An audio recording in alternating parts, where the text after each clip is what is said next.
Well, good morning. I'm Brent Adams here with your Rural Strong Morning Ag Report for this Tuesday, September 5th, the 248th day of 2023, and the day after what I hope is a safe and enjoyable Labor Day.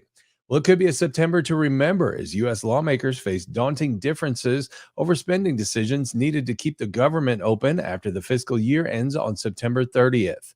Hardline Republicans aren't budging, Democrats aren't budging, and a desperate White House is already calling for a temporary spending extension to keep the government operating. Here's spokeswoman Karine Jean-Pierre. A continuing resolution to prevent a government shutdown. This is something that Congress can do. They can prevent a government shutdown. They need to prevent a government shutdown. But hardline conservatives want more cuts than those in a June budget deal Speaker McCarthy and President Biden struck, while the White House wants more spending for disasters, immigration, Ukraine, and nutrition. $1.4 billion more for WIC alone. Without this adjustment, states would be forced to implement waiting lists, causing women and children to go hungry and pushing vulnerable families into poverty. The USDA spending bill stalled in the House Rules Committee is advertised at more than $25 billion. But to get to that figure, Republicans redirected nearly $7.5 billion in unspent Inflation Reduction Act funds. Ag Appropriations Chair and Freedom Caucus member Andy Harris defended his panel's bill. We simply cannot continue down this path of spending massive amounts of taxpayer dollars without regard to the fiscal future of our nation. This bill takes the same approach American families take every day. They simply have to do more with less under the Biden economy. Senate GOP leader Mitch McConnell called the appropriations process a pretty big mess, but predicted lawmakers would pass a short-term deal into September. Still, House conservatives are resisting in a battle that not only threatens a government shutdown, but could further stall a farm bill already in both parties' crosshairs over spending for SNAP. Well, prolonged drought and record heat are threatening soybean yields in several key growing states across the Midwest. With most of the soybean crops still in the critical pod setting phase that depends on early September moisture, persistent dry conditions are lowering yield production and raising concerns about the availability of supplies.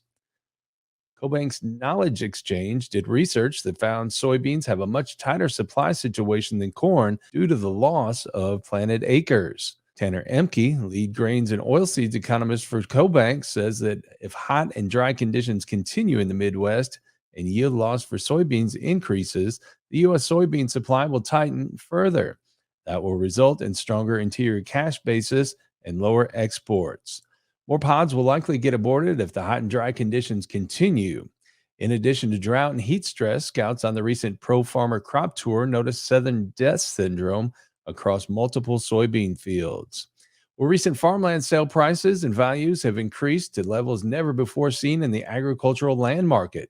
Paul Schottegg, Senior Vice President of Real Estate Operations at Farmers National, says the momentum in the farmland market began building 25 years ago. But is it sustainable moving forward? There continues to be strong interest in buying ag land across the U.S.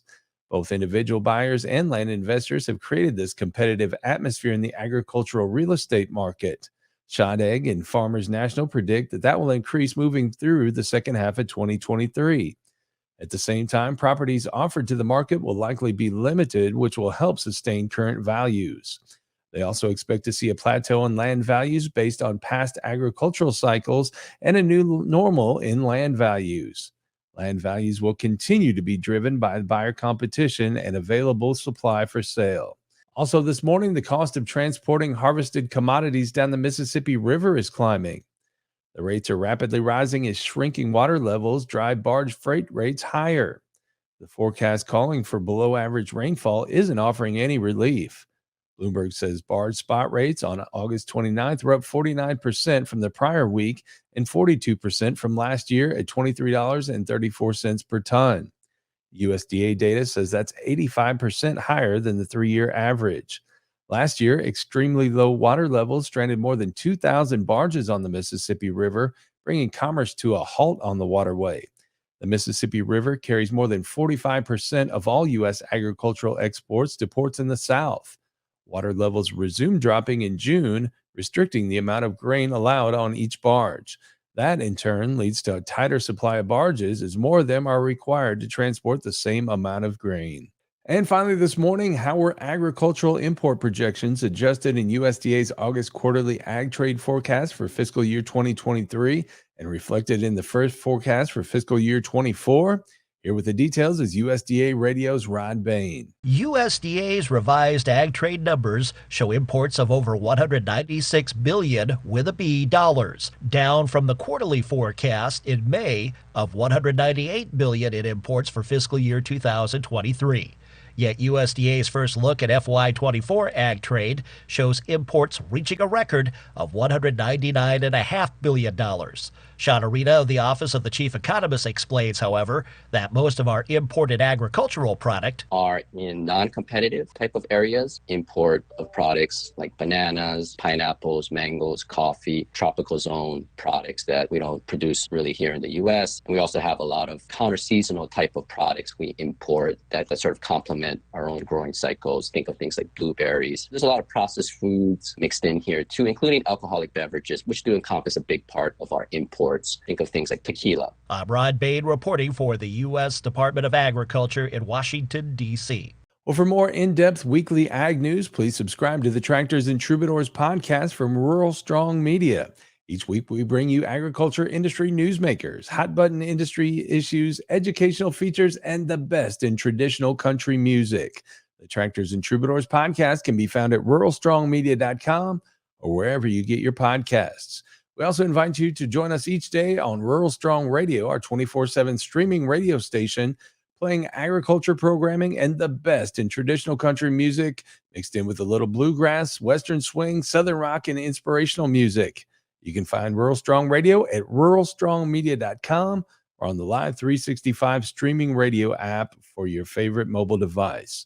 We're portable, so take us with you when you're in the field this harvest season. We'll get you through those long, tough days. We'll be back again tomorrow with another Rural Strong Morning Ag Report here on Steve Shetler Media. Have a great day, everybody.